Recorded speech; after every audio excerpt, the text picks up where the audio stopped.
everyone. I'd like to call to order our district meeting this evening. This is the North Hunterdon-Voorhees Regional High School District Board of Ed meeting on Tuesday, August 22nd, and it is now called to order. In accordance with the requirements of the Open Public Meeting Act, NJSA 10-4-6, adequate notice of this meeting has been provided by submission of notice of the time, date, location, or instructions for remote access to the Hunterdon County Democrat on December 9th, 2021, the Star Ledger on December 7th, 2021, and subsequently re-advertised on May 19th, 2022. Notice, and to the extent known, the agenda of this meeting has been posted at North Hunterdon High School, Voorhees High School, provided to the municipal clerks of Bethlehem Township, Califon Borough, Town of Clinton, Clinton Township, Franklin Township, Glen Gardner Borough, Hampton Borough, Highbridge Borough, Lebanon Borough, Lebanon Township, Tewksbury Township, and Union Township, as well as other interested parties, and posted on the district website. Fire exits are located in the direction indicated. If alerted to fire, please move in a calm and orderly fashion to the nearest smoke-free exit. And at this time, I request that you please all silence your cell phones.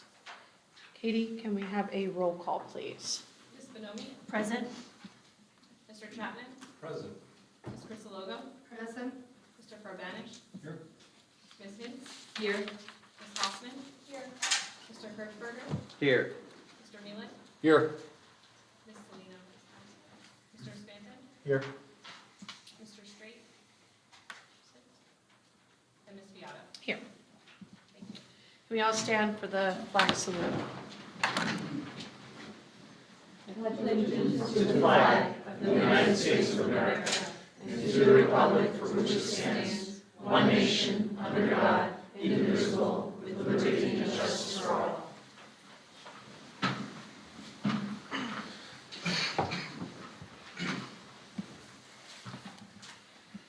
Can I call for a motion and a second to approve agenda item 4.1, which is the minutes from our June 28th regular school board meeting? So moved. Second. And all in favor? Aye. Aye. Any abstentions? Tara, Glenn, Shelley, and any opposed? Okay. Now it's time for the Chief Administrator's report. Jeff? First thing I'd like to do is invite Mr. Tim McKinnon, technology education teacher at North Hunterdon High School, who has a presentation to the board. So I am Timothy McKinnon, and I'm coming really on behalf of the technology students at North. The room was redone 4 years ago. Last year was the first year we really got into the room for a full year. And the Tech 2 students, being able to catch up on the machines, decided one of the items they wanted to make was to present a present to the school board president. And what they ended up making was a gavel for you, which hopefully will be an annual one that we'll be able to bring back each year. Oh. This is for you personally. Oh my goodness, wow, thank you. It's beautiful. Ooh, This- Very detailed. Wow, That's awesome. well, thank Oh, you you're so much. So Do we that's want to on do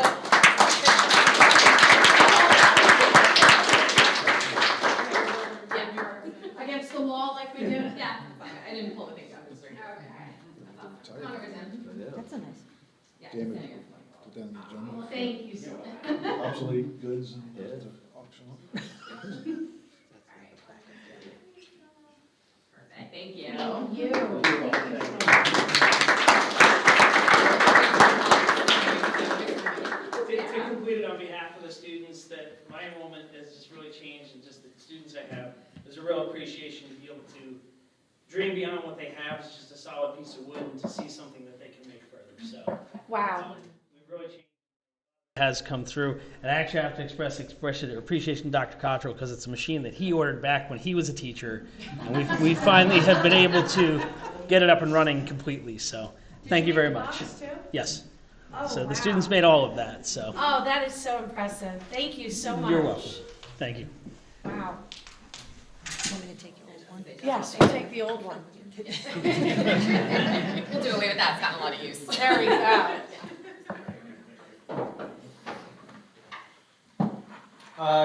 Continuing on, school opens for all students on Thursday, August 25th. We have 2,449 students enrolled in the district this year. That's not counting the Polytech students. We look forward to greeting the new class of 2026 at freshman orientation tomorrow, August 24th. Back to school nights are scheduled for next week, August 30th for North and September 1st for Voorhees. Parents can attend in person or can review videos online that will be prepared by our teachers and posted on the school website. And the safe return plan for 22-23 has been posted to our websites and distributed to staff, students, and parents, which details the COVID-19 protocols for the year.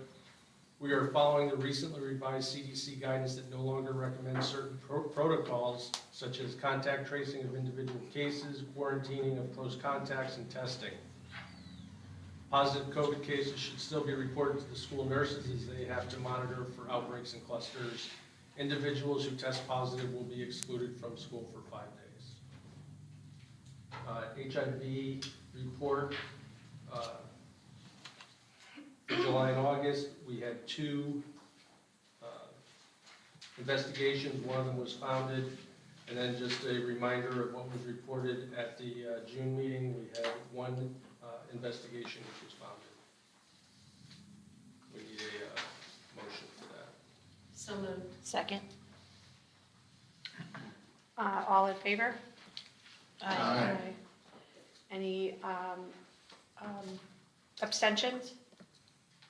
Opposed? Motion carries. And the monthly reports are attached for your information. Just a notice that our regular school board meeting is scheduled for next month on September 27th at 7 p.m. here in the district office.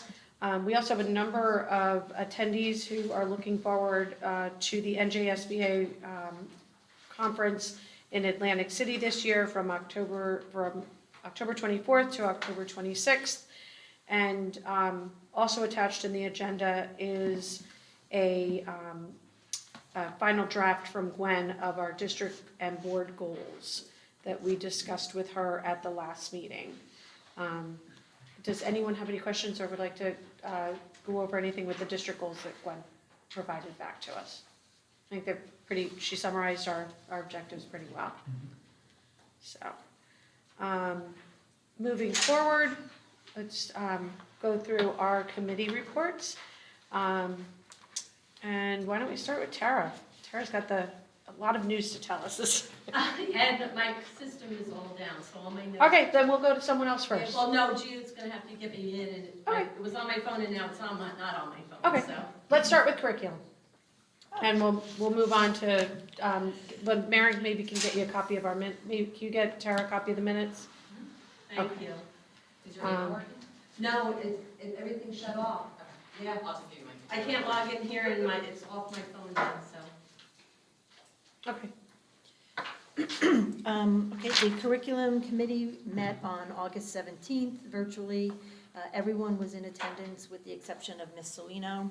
It was a very full, robust meeting, which was exciting. We had 7 items that we covered. The first agenda item was the board items number 9 through 11.6 that are on the board agenda for this evening. We discussed all of the textbooks that will be in use for this year, existing and new, and the tuition agreements are for money that we are receiving from students that are coming to us from other districts. The second item that we discussed was the benchmark assessments. This was a rather lengthy conversation. There was a lot to go over. Some highlights. In the past, we have used Linkit for our benchmark assessments for the past few years. Some key things to keep in mind: there were no standardized test results in 2020 or 2021 that we could compare those assessment results to monitor the effectiveness. So when the district received the preliminary results of the 2022 NJSLA, there was tremendous differences between the Linked benchmark results and how the students actually fared. in the NJSLA.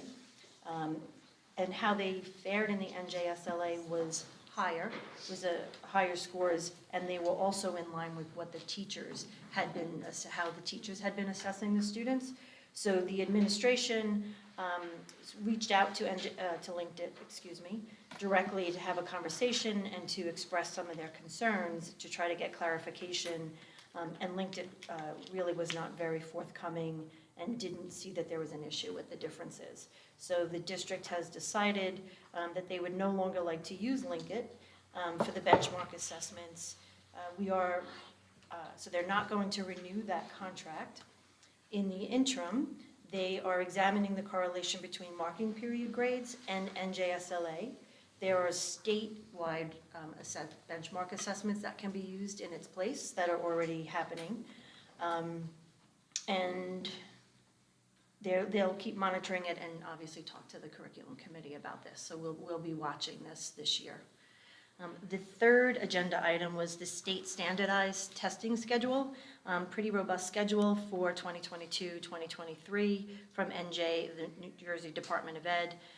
There will be 3 main rounds of testing this year. The Start Strong testing in September, NJ GPA for juniors in March, and NJ SLA for freshmen in May.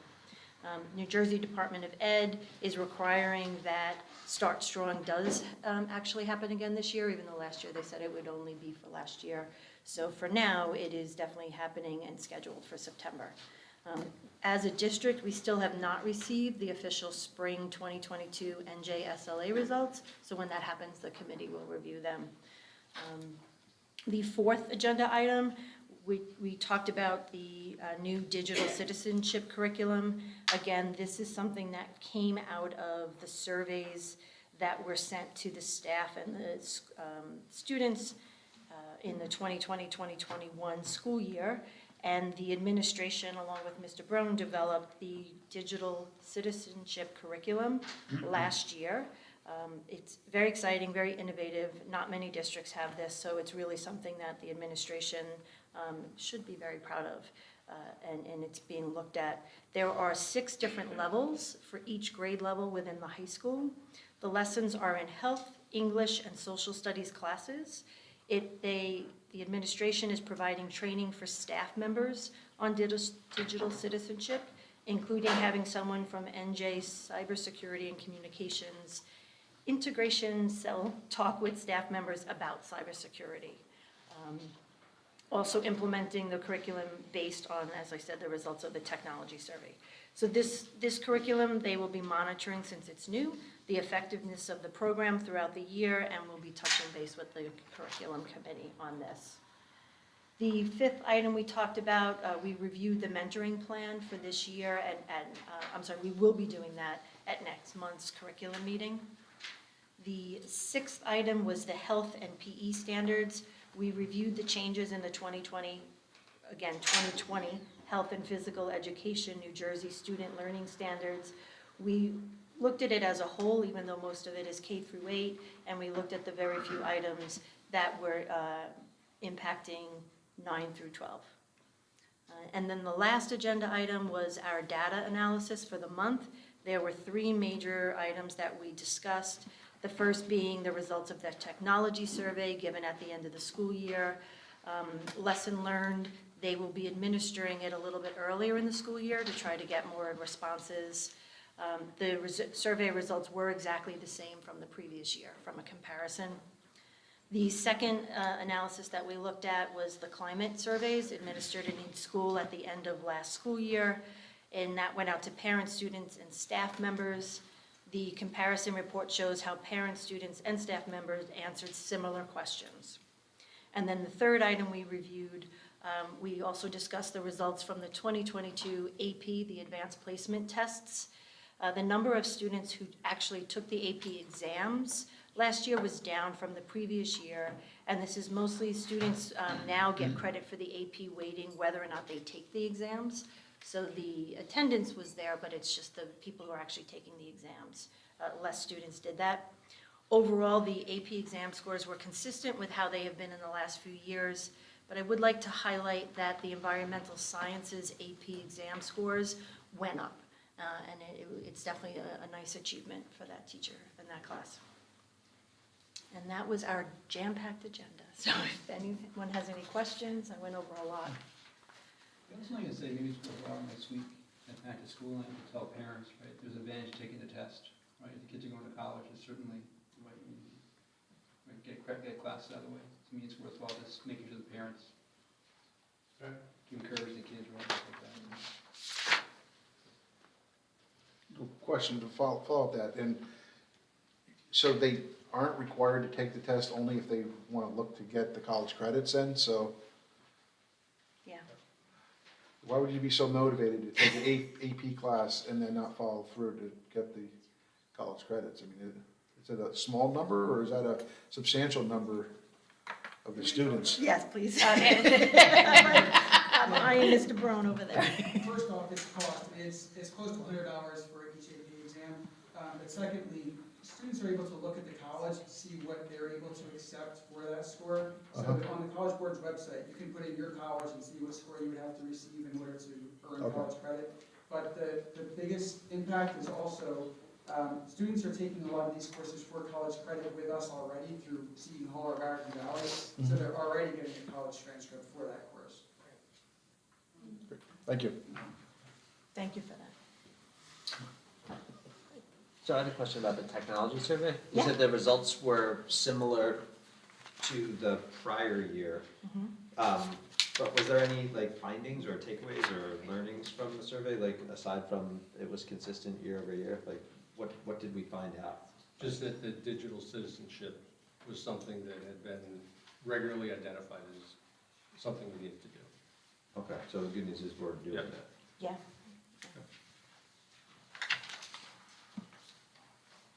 Did the climate survey, was any of it surprising or not surprising, or anything less than No, it was pretty close to it.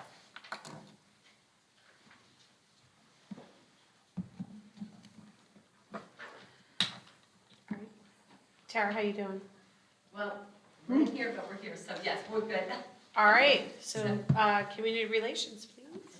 Community Relations, we met on August 18th, and everyone was in attendance except for Ms. Salino.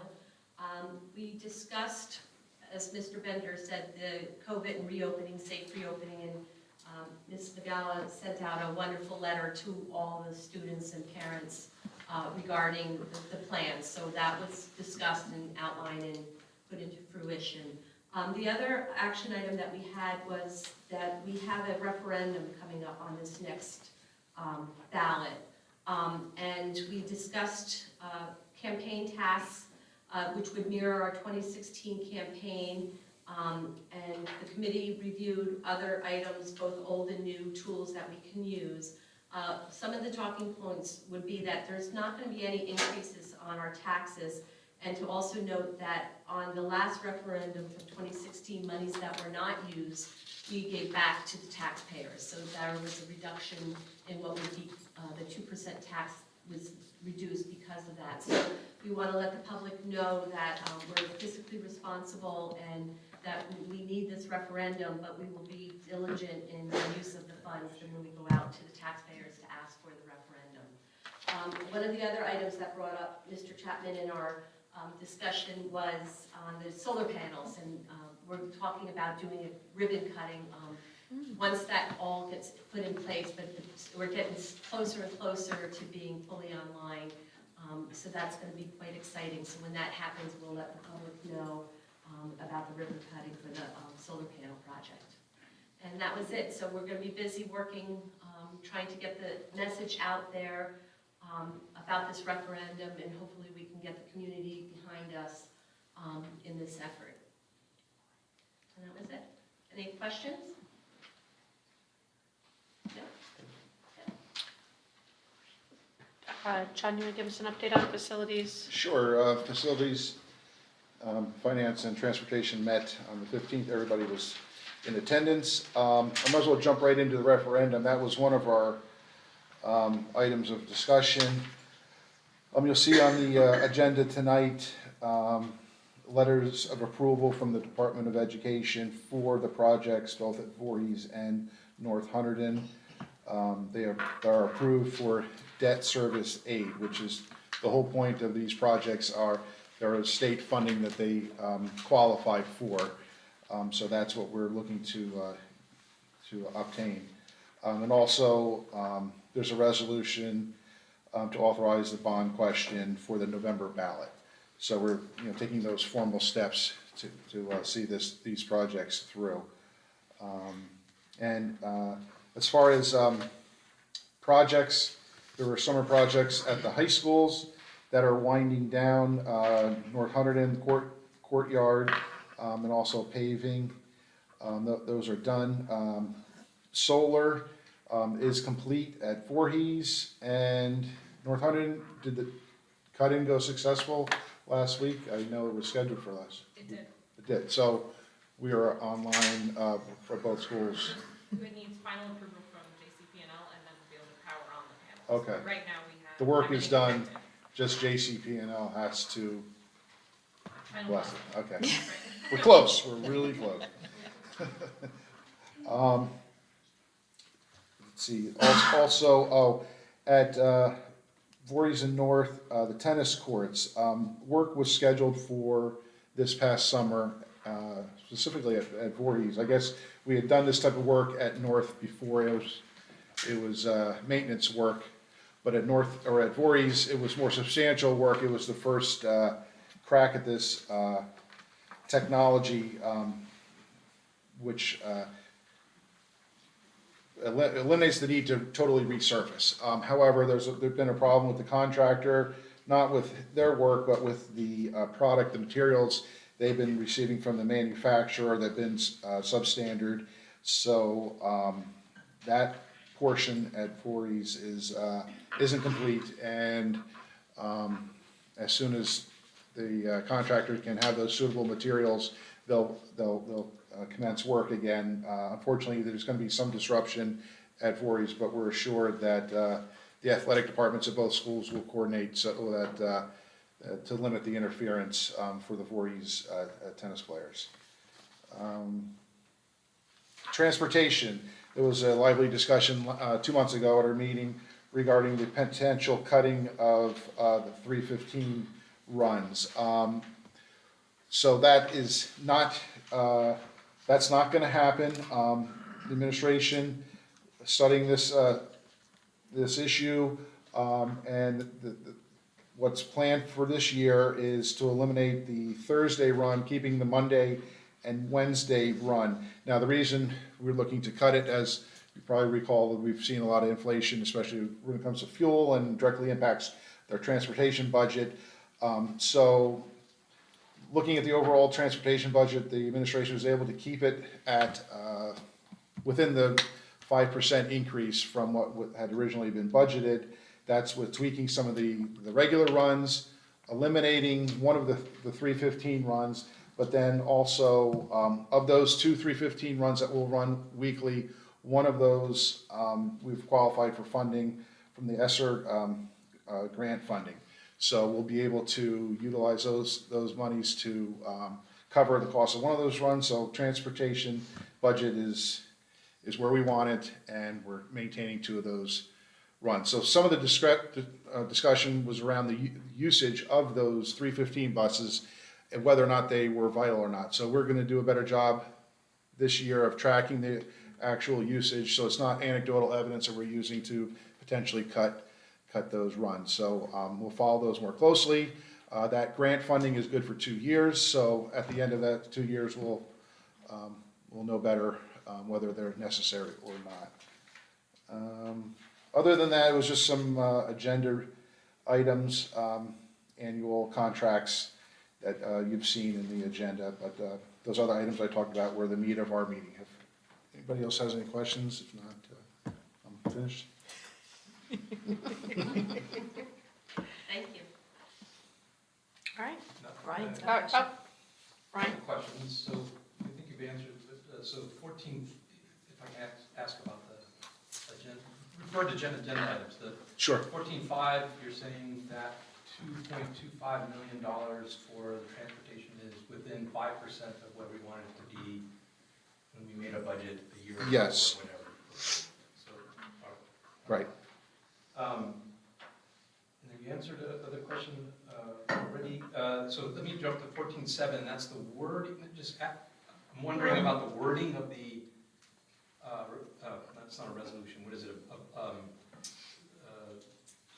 The voting item. The ballot question, right. So it says, and you can just explain it, maybe so everyone can understand, it says, in the end, at the very end, it says, so we're gonna appropriate $6.5 million. But we're not gonna raise taxes. Is it obvious to you, as at least as someone who's familiar with this kind of language, that that's in there somewhere, that the taxes are not going up? Well, there's two things. So the total budget for the projects is that number. The state matching money reduces that 40%, I think is the number. But it's maybe, it might not be fixed, but we're hope to get close to 40%. So then you can back off 40% out of that 6.5 million immediately. And then, and the reason, the statement was made by Tara as far as we're not gonna raise taxes, these are capital projects that we would be undertaking either way. So we're ready to pay for them. However, in order to acquire that 40% funding, we have to run it through a referendum. So we're gonna, hopefully, we're successful with the referendum, get the approval, and then immediately, after the projects are complete, pay for them out of our capital budget. So my comment is, it's, if we aren't good at doing, our job, it may not, if someone only reads this, they haven't got any other messaging. Right, that's why it's so probably not gonna difficult. come across. And we're optimistic that, Tara and her committee can really be successful, the whole board actually, for that, to message this properly. Because it's something that's very unique. Are we not allowed to say that in the question? Are we not allowed to state that taxes are not being raised? We did ask that question, and since the board has not authorized the use of capital reserve, you can't do that in anticipation in the bond question. So you can't reference the use of capital reserve in the bond question. But that And was this- something that we tried to. So then it's on. Yeah, and then this approach, the state's not giving us anything. If we do it this way, we get 40%, which is, so that's the message. We want to make sure we let the taxpayers know, we have this money to complete these projects that are needed. But to get any state funding, we have to go this route. So we have the monies to pay back the referendum. We're going to use them no matter what, but we'd like to be able to use it, the governmental channels that can get us the money back. And I think we deserve 40%. But Brian, back that's, on our- so just a comment on Brian's point though, which is a good one, right? So like aside from all the marketing that we need to do to like make sure that education, yeah, well, marketing, I don't know, it's like we're selling the idea of taking advantage of the state funds that are available, right? And so education, marketing, right? Aside from that, all that part of it, and within the limitations of what we can say on the question, is there anything else we can say in the question without directly saying we're not gonna raise taxes as a result of this? Like, can we, like other ideas, right? Like, can we say that it's intended to be a very short-term borrowing from the public? Like, can we define like what the intended payback period is, or? We were working with bond council the past 2 weeks to draft this proposal question. And this is as good as it And gets. this is about until the day. Right. Okay, well, And another thing, Brian, I think we've added additional projects to this list because we anticipate the 40% savings. So if this referendum failed, we would probably pare back that list to what that original number was minus the 40%. Okay, the reason we're going a little higher is because we know that if it's successful, we do qualify for that 40% matching. So, but if it fails, then we're not going to be able to do as much work. And these are all projects, like Tara said, on our long-range facility plan, and they, if they're not done real soon, they will be done really soon.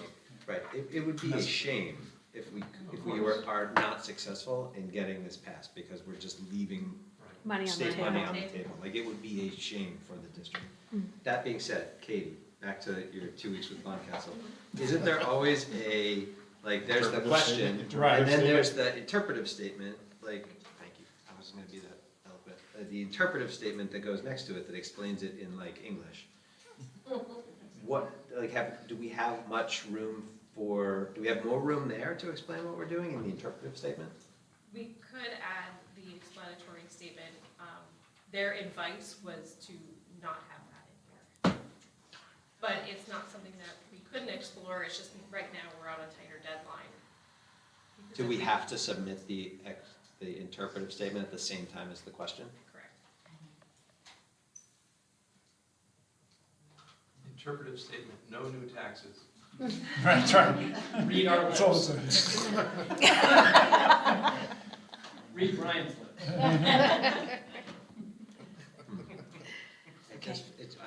Brian, I totally agree with you, like, we're gonna there's gonna be a big, portion of the community that will get knowledgeable on this by how we're, publicizing it, but then there's a sizable chunk that won't, and they'll be reading this question for the first time at the ballot. And it's a And lot of words. it's a mouthful. Okay. Okay. We have our work cut out for us. We do. I'd recommend we look at whether or not we can come up with an acceptable interpretive statement in the amount of time that we have left. And How much time do we have left, Katie? We have until September 6th to submit it to the county to get it on the ballot for November. So unless we were to change our course of action as far as getting it on the November ballot, if we were to go off of that. no, I'm not suggesting any of us are bond attorneys and have the right knowledge to like override that, but I think it's an important thing to just push on a little bit and see if it's definitely not in our best interest to do that and why. Okay. We did originally look at maybe doing this as a special election, but we felt it wasn't, Too costly. well, A, it would be costly, but then B, you'd be like, well, why aren't you doing this during the normal election? What are you trying to, pull on us? So, and because we're altruistic here, we think we're doing the right thing. We're not trying to hide anything. That's why it's going on the ballot for the general election. But those are the pitfalls that you mentioned. Any other questions for John? All right. Shelley, can you, personnel? Sure. Personnel met virtually on Tuesday, August 16th, at 6:30 p.m.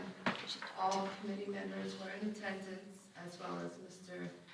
Burgess's, Mr. Bender, and Jessica Viana, with the exception of Deborah Bonomi. We went over the personnel agenda and discussed the agenda and reviewed it, and that's all I have. Thank you. Thank you. And policy and school security. Yes, hi. The committee met on Monday, my little notes disappeared. I've got the Tara. God bless you. Where did my little notes go? Sorry. It's okay. All right. We met on the 15th of August at 5:30 p.m. All committee members were in attendance. And we have a slate of first readings that are on the agenda tonight. So none for action, all for your first readings.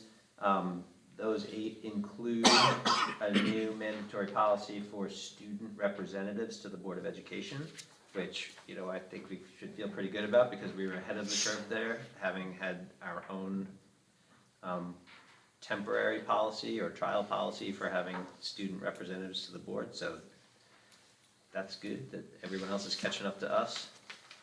And the others are like almost all mandatory policy revisions, with the exception of policy 0163, which is about the quorum, the definition of a quorum, and what to do if you can't have a quorum. If there isn't a quorum and there's action that needs to take place in a timely manner and there's no quorum, and how you invoke the doctrine of necessity, and that's all spelled out there. So if anybody has any questions, direct them to John.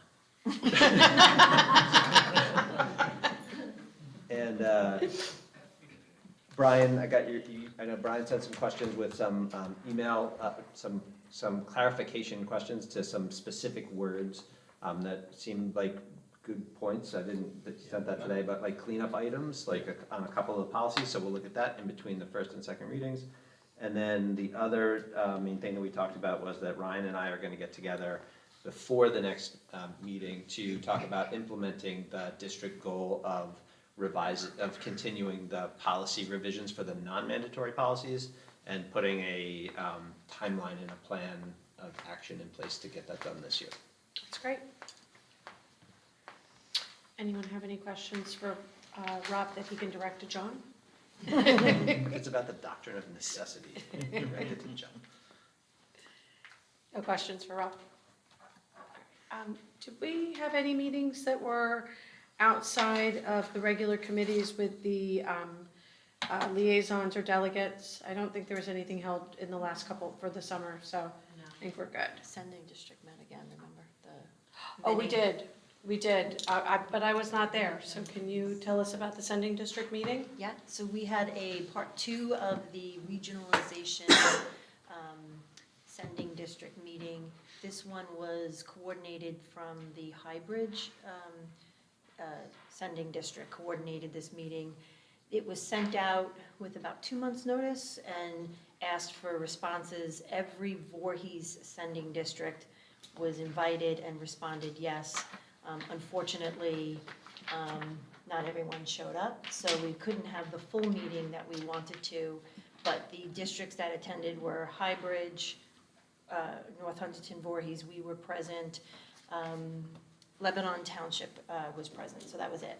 So what we did discuss was what was their thoughts.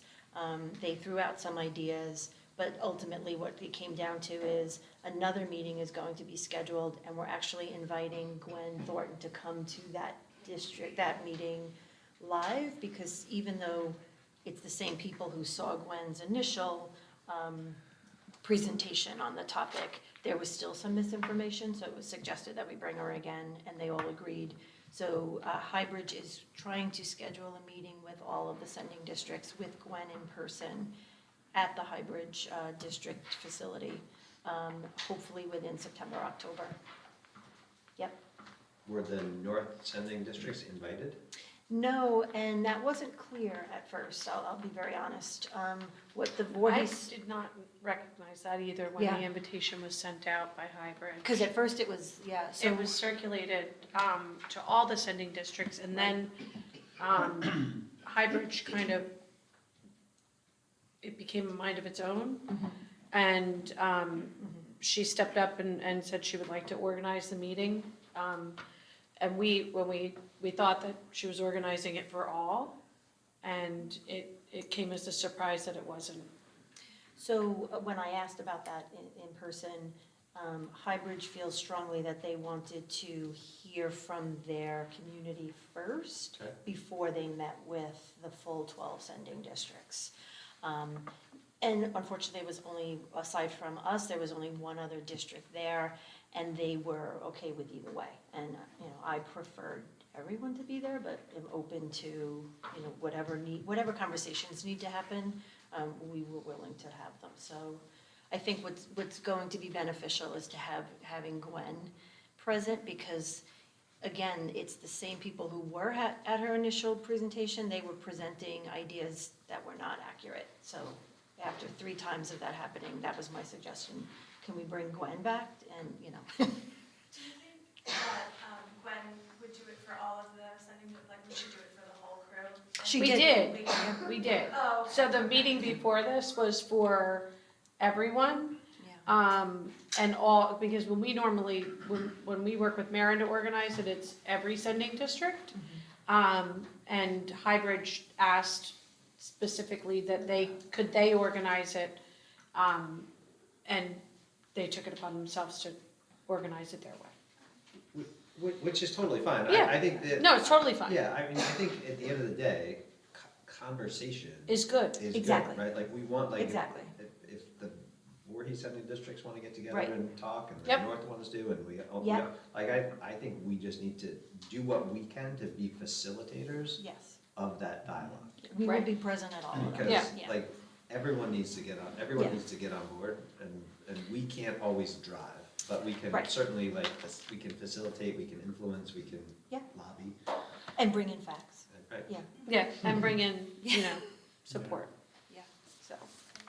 Does this imply that we have our board's conclusion drawn up on No. how we feel about this? No, No, no, Okay. it's nowhere near that stage. Okay.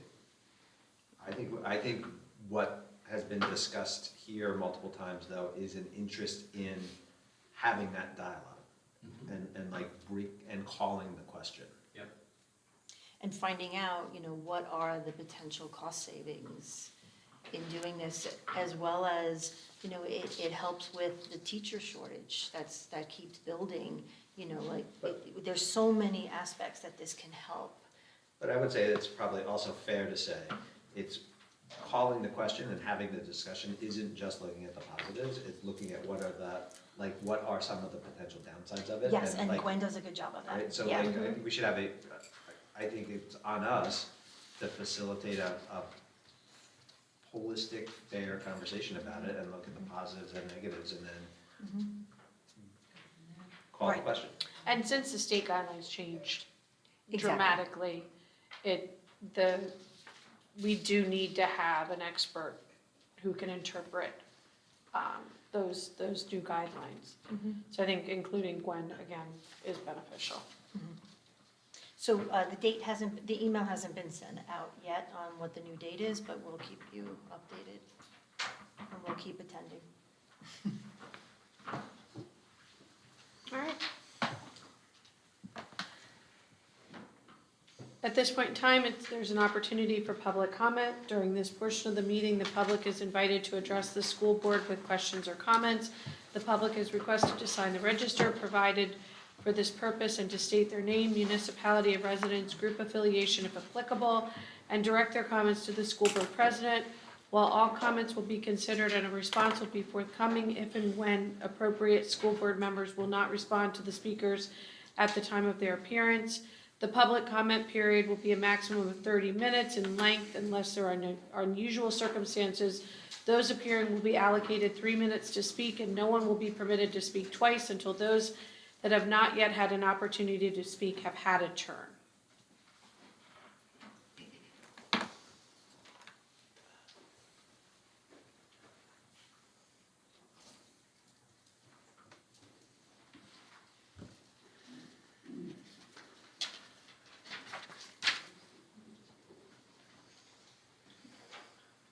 Good evening. Just would like to maybe offer a little bit of my experience being on this side of the board, this side of the table, regarding the referendum. Clinton Township School District recently had a referendum, and it did pass, although the messaging was very confusing for a lot of residents and a lot of parents. Personal friends of mine didn't know which way to vote. Another issue with it was it seemed like it was leaning towards a push for a yes vote, even if it's not explicitly saying that. If it's implied, it's against administrative law. So just my advice is just be careful with the messaging. So it's neutral. It's supposed to be neutral. But a lot of people didn't know which way to vote. And I sat down with the board secretary, Mr. Kramer. I expressed my concerns. I asked him, is there a way that we can maybe speak to the town council and get messaging out whenever you have a referendum, because it's everybody's tax-paying money that is going towards these projects and so forth, and they are allowed to vote. They should know what is in it. And all the messaging was sent just to the parents of the school district. So nobody at home in the school district even really knew about this. We had 200 people vote. So my suggestion is maybe we could speak to the town council, maybe we could get some kind of list of all the residents, so whenever you have a vote, we could get everybody involved, so everybody's informed. I think that might be a good way to go, I think, to get it out to more people, because 200 people voting in this township is dismal, to say the least. So that's all I have to say about it, and thank you for your time.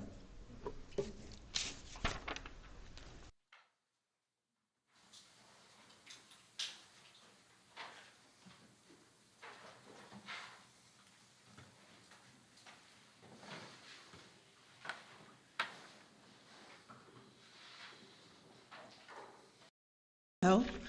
My name is Dr. Alexa Offenhauer. I'm an assistant professor of English at Raritan Valley Community College, a North Hunterdon alum and a resident of the town of Clinton. I'm also a member of the North Hunterdon-Voorhees Intellectual Freedom Coalition. After last year's situation with the reconsideration of 5 books, we wrote a report called This Book Must Stay. We sent you that report more than 7 months ago. You have yet to respond in a substantive way to this report, and my request tonight is that you do so as soon as possible. As documented in the report, during the many months it took to move through the reconsideration process and finally vote on the 5 books, this board violated a number of its own policies, including the timeline for response and the makeup of the reconsideration committee. Further, although the board reported that school administrators were tasked with developing an improved format for reconsideration reports, that work was actually delegated to the same librarian you had failed to support or defend when she was, for months, publicly and falsely accused of heinous crimes. In fact, that same librarian, Martha Hickson, researched and developed an improved reconsideration form that would prevent frivolous, costly, and time-consuming book bans by people who had not even read the books they were attempting to ban. That form has received wide acclaim from the librarian community, yet this board is refusing to adopt it. At the beginning of every meeting, this board says that a response will be forthcoming if and when appropriate. A response to our report is appropriate, and the time is long past due. The North Hunterdon-Voorhees Intellectual Freedom Coalition calls on this board to act immediately on the constructive recommendations we offered in January. Members of the NHV IFF and the district's librarians would be happy to meet with the policy committee to help implement appropriate changes. We request a report from the policy committee at the October Board of Ed meeting status on each of the recommendations outlined in our report. Thank you.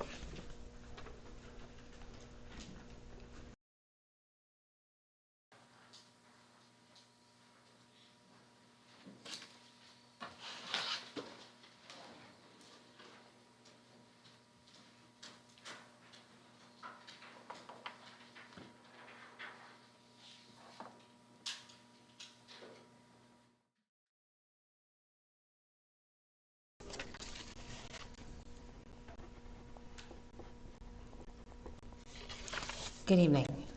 Nicole Gallo, Lebanon Township.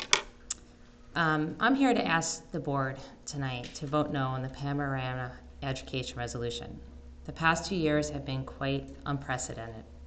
Times have been turbulent, hostile. Students have been swallowed up with fear, anxiety, and confusion.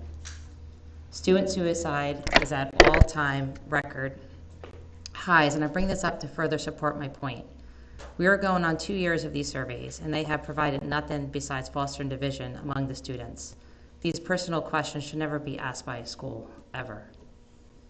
As the survey gains more notoriety, many more parents will opt their kids out, so the information collected will not be fair or a true assessment.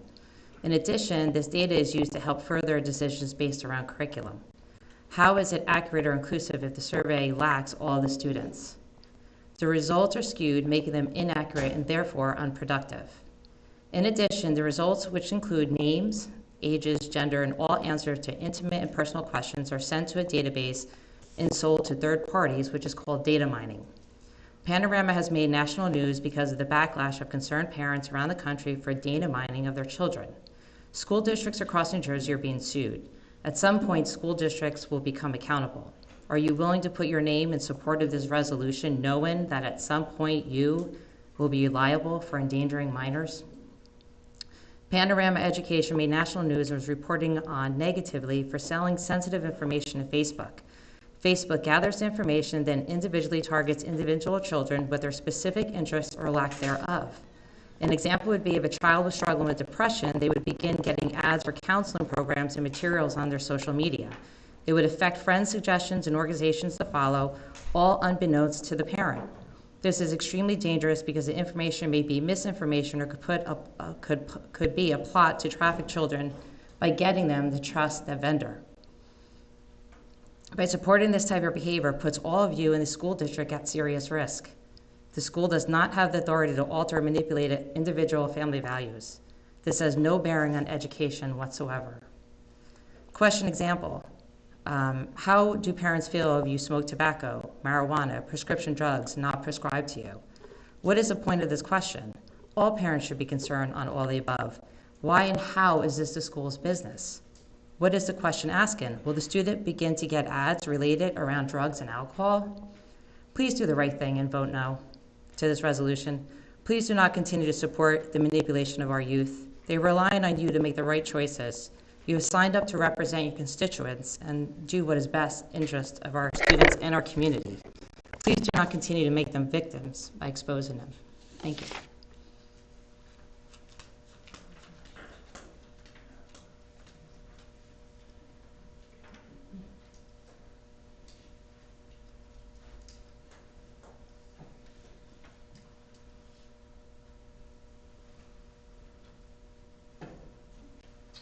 So anyone else who has any comments for public comment?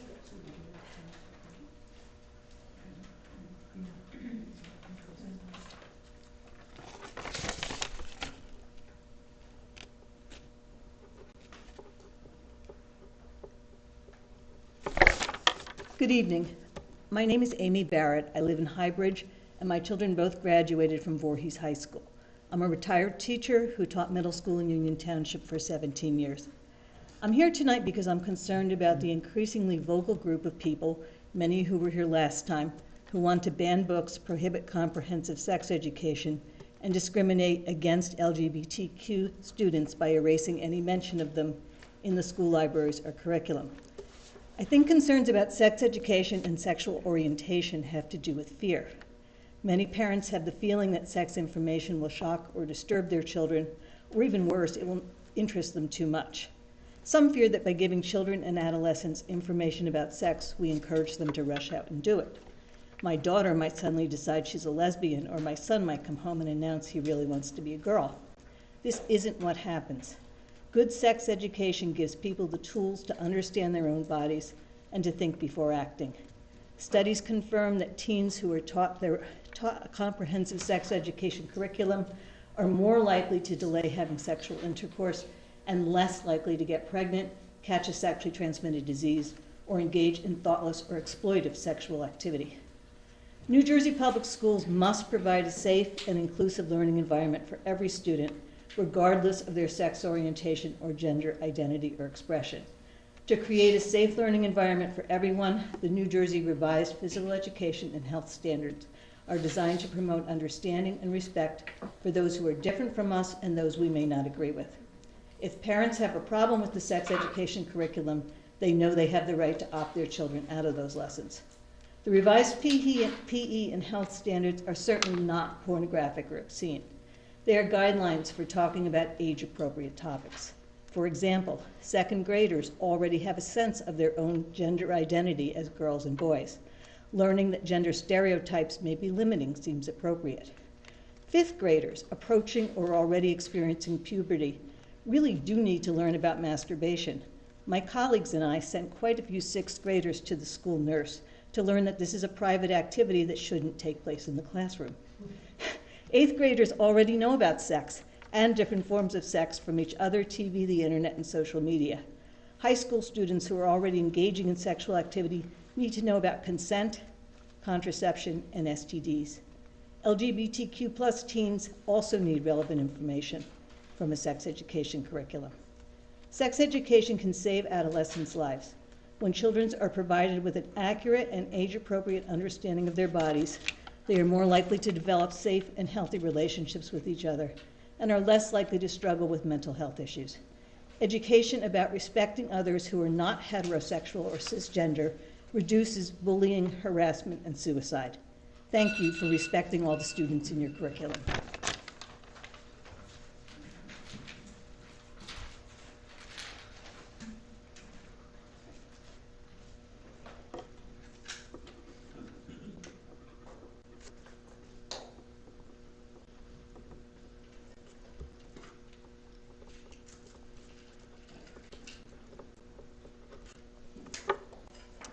Good evening, board members. Long time no see. I hope you had a restful summer. I'd like to take you back to May 24th, when you adopted a revised version of Regulation 9130, which governs public complaints, including Section E, which has complaints about library books. Whereas the superseded 2001 version of the regulation stated, within 10 working days of the receipt of the complaint form, the superintendent shall appoint a review committee. The updated version states, within 10 working days of the receipt of the complaint form, the superintendent may appoint a review committee.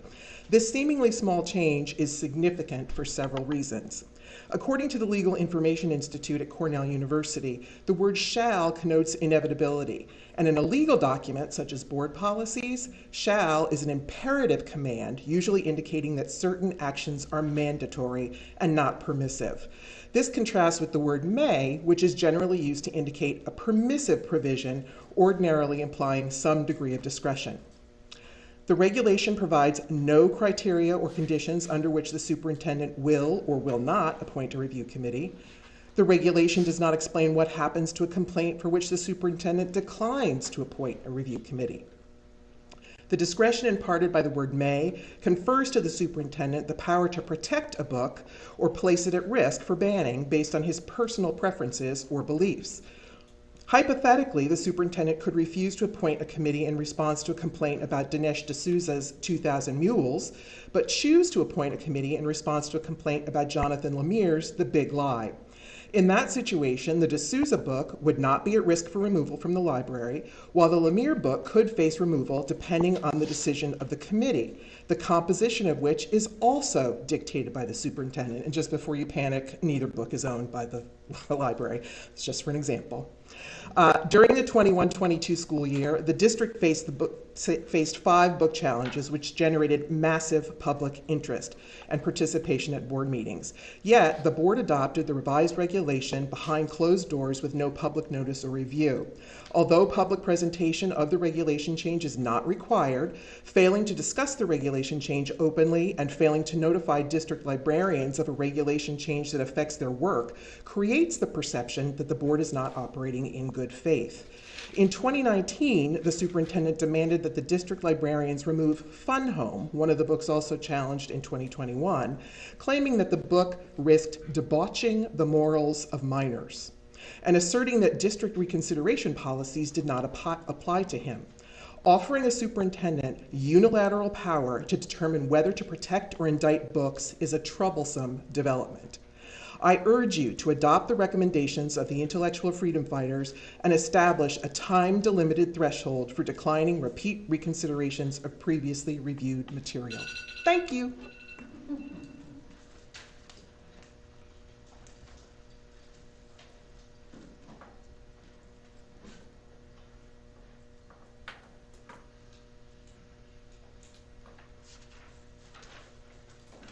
Anyone else?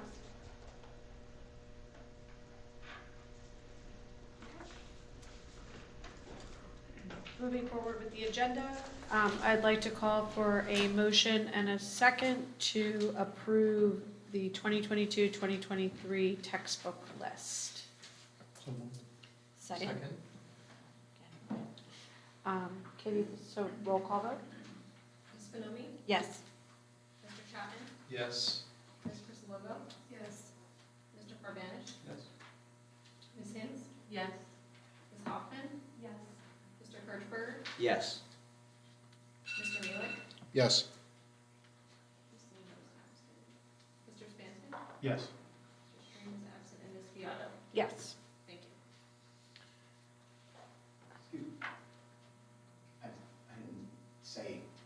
I didn't respond enough for me to speak. Can I come up? Is it too late? Did we have time left for public comment? We still have about 10 minutes left. Did you want to speak? Okay, go ahead. We finish that vote? Oh, I'm sorry. We need to finish Okay, no problem. the roll call vote. Motion carries? Motion carries. Okay. Come on up.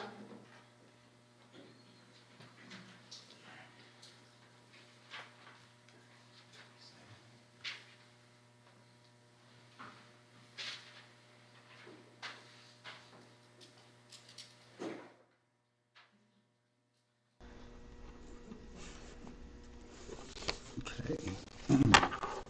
All right. Eric Litvinko. I live in Franklin Township. I'm coming to you today about really asking more questions in the understanding of the Panorama Survey as it pertains to how it's administered. It's administered as a climate survey, but in the past, I have emailed I've emailed the school before, and it was stated that this was supposed to be administered or to the students as more of a new law that has passed within New Jersey as a depression screening. But I do want to point out that when we look at Panorama states in its own mission statement, we measure perceptions of equity and inclusion, and they do not state that they are a qualified company or a qualified organization in order to do depression screenings. Although I have responses from Tara and responses from I think the principal stating that it was to fulfill the new depression screening survey was supposed to happen. So the confusion goes, it also was also stated previously that this is supposed to be anonymous, this is an anonymous survey, but if you contact Panorama, Panorama actually has the child's name, has all of their answers, has everything that was completed by the student. So they have that information, that data. And also, just want to actually point out there was a lawsuit that was brought up in regards to screening. It has to do with, it's called PPRA, requires written consent from parents of unemancipated minor students and students who are 18 years old or emotional minor students before such students are required to participate in a survey. If I recall, and I think everyone in this room, that these surveys are sent where parents are automatically enrolled, and they're also sent without, actually to parents without the survey. You have to actually request them. So there is nothing in terms of written consent. So my question is, what is Panorama? Is it supposed to be something that's supposed to fill? It's supposed to be what was stated was to actually fulfill the depression part of the new resolution that was passed. Is supposed to come into 2022. If that is the case, Panorama states that that's not what it is, but yet they are asking these questions to our minors. And just want to also state that y'all pinpointed 243 students that had some type of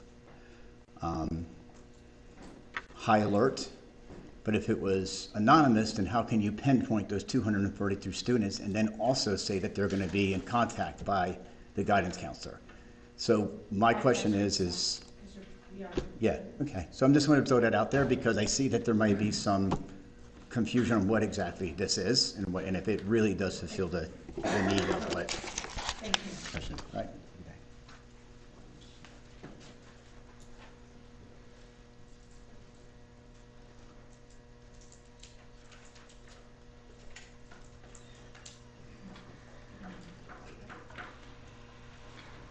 Moving back to the agenda.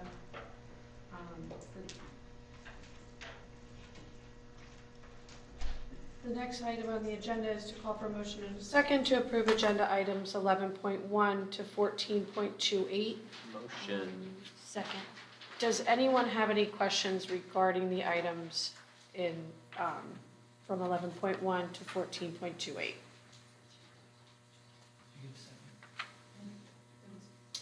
Is Rob and Deb? Jeff or Ms. Bender? I'd like to ask the board if they would consider tabling 1412 while we look into some of the issues that were raised tonight. I would. The movement and the second. So moved. Well, Second. hold on before we do that. Are you comfortable with the motion being amended to table 1412 and not offer it? I'm comfortable with that. Okay, so it is amended And the amended motion then is to move 11.1 through 14.28, holding 14.12. Any further questions or comments?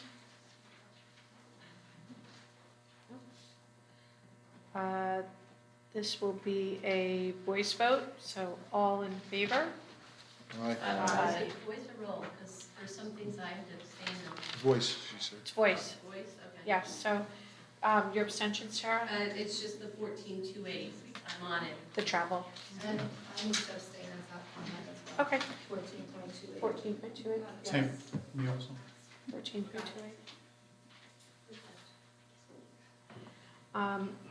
So the abstentions, we have those. Any objections? All in favor? Aye. Aye. Okay. Motion carries. Is there any or older new business that we would like to discuss at this point?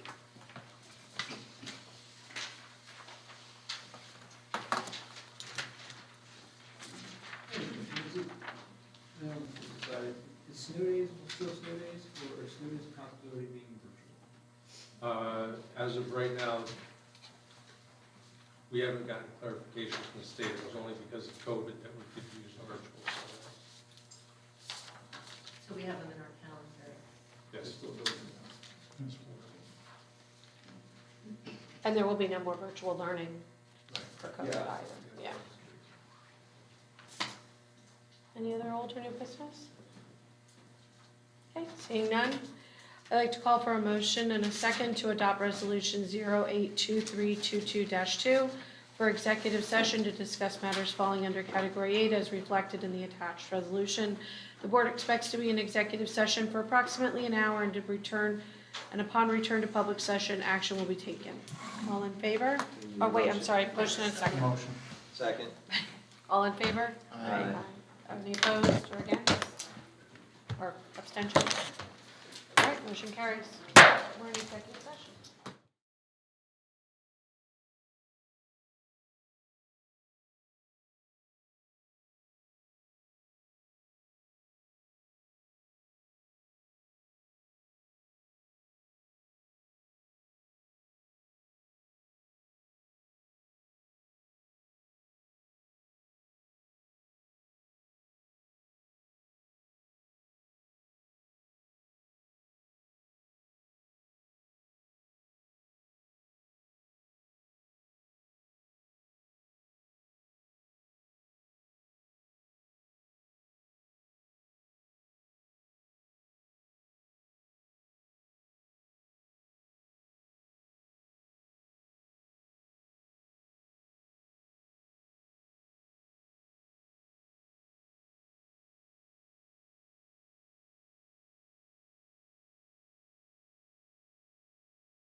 Can I have a motion and a second to reconvene public session?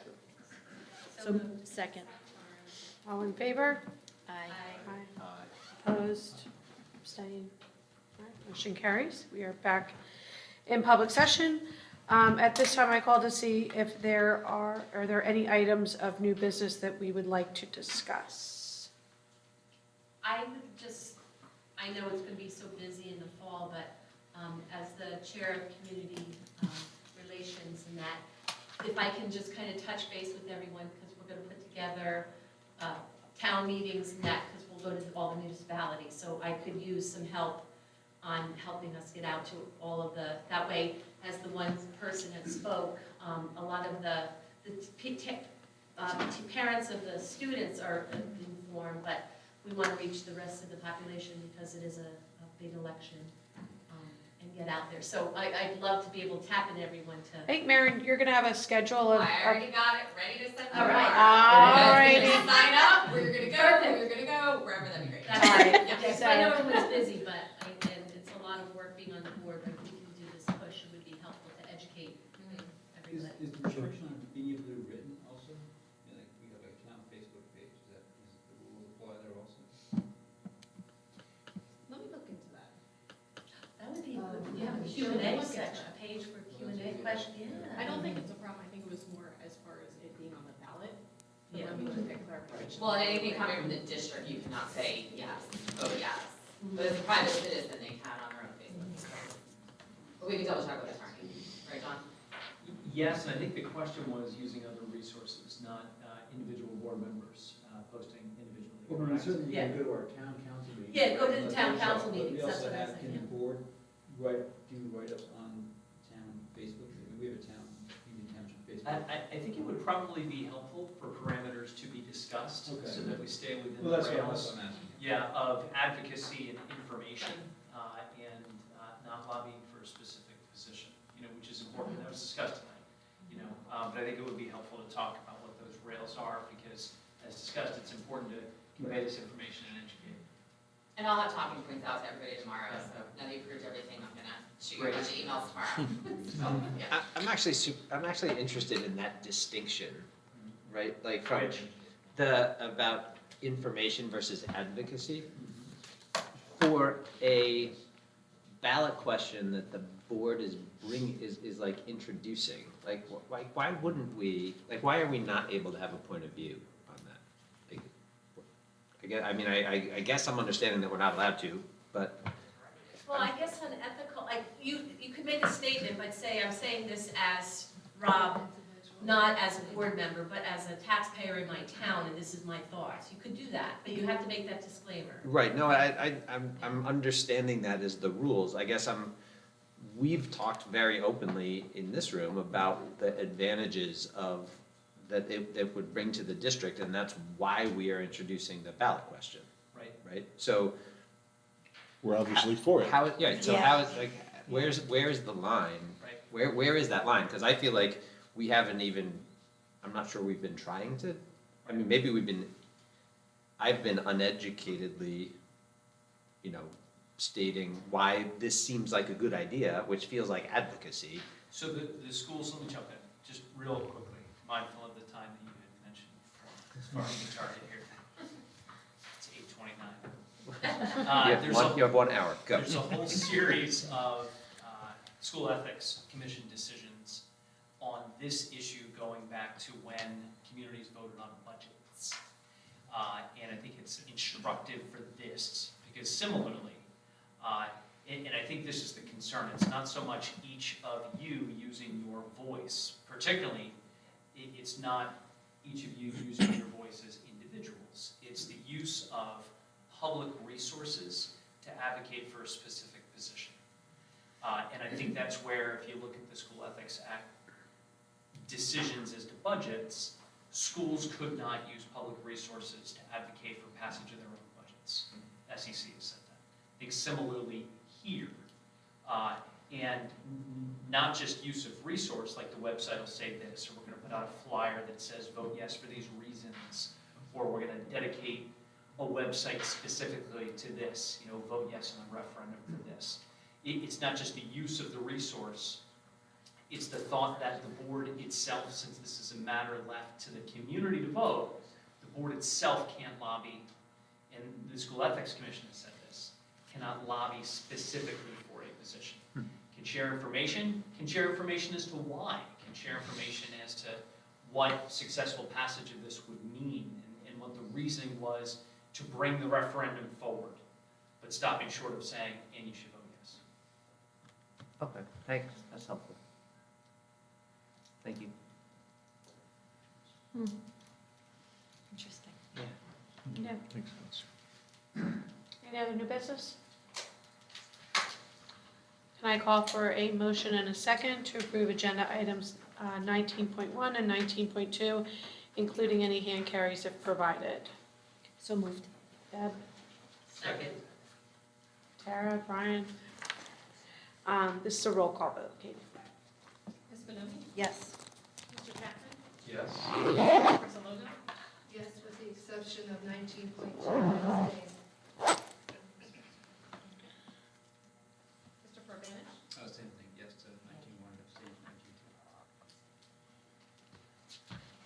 Ms. Hayes? Yes, same, I have to abstain from 19.2. Ms. Hoffman? Yes. Mr. Kirchberger? Yes. Mr. Mealer? Yes. Mr. Stanton? Yes. And Ms. Viado? Yes. Motion carries. I have a motion and a second to adjourn. Motion. All in favor? Aye. Any opposed or abstentions? Motion carries, meeting adjourned.